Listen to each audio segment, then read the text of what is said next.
Le mercure ne montre pas de signes de faiblesse au Japon. Balayé par les intempéries, l'archipel nippon voit défiler les jours de forte chaleur, avec un record de 41,1 degrés Celsius atteint près de Tokyo lundi dernier.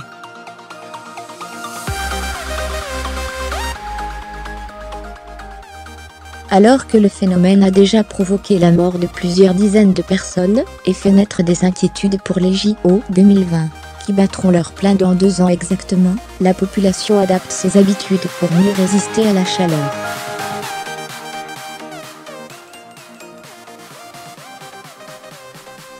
Les médias japonais rapportent, ainsi que l'usage des ombrelles, un accessoire plutôt associé à la gente féminine dans le pays, séduit de plus en plus le public masculin.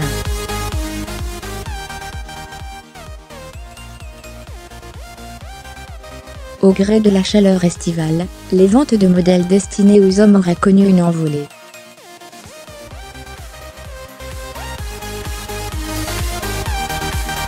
Dans le bâtiment homme du grand magasin Istan, dans le quartier de Shinjuku à Tokyo, les ventes d'ombrelles ont plus que doublé en juin et juillet, comparé à la même période l'an dernier, rapporte l'agence Kyodo.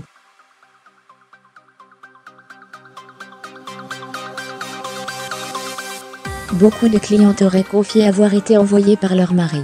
La chaleur extrême a eu raison de la gêne. Faire sauter la barrière psychologique des hommes a été difficile, explique à l'agence Kazuhiro Miyatake, gérant d'un commerce en ligne d'ombrelles et de parapluies à Osaka.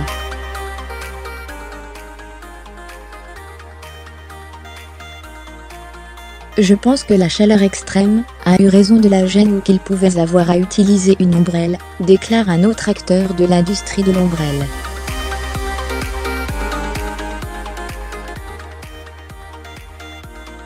Signe de tout bon phénomène de société au Japon, il existe un terme spécifique pour les désigner, Igazadanshi, les hommes à ombrelle.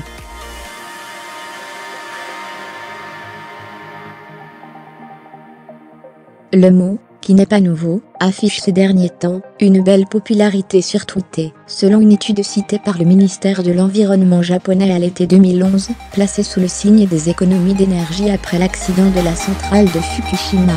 Le port de vêtements légers, vestes et cravates sont relégués au placard, jusqu'à la fin de l'été, conjugué à l'utilisation d'une ombrelle, réduirait le stress thermique de 20%.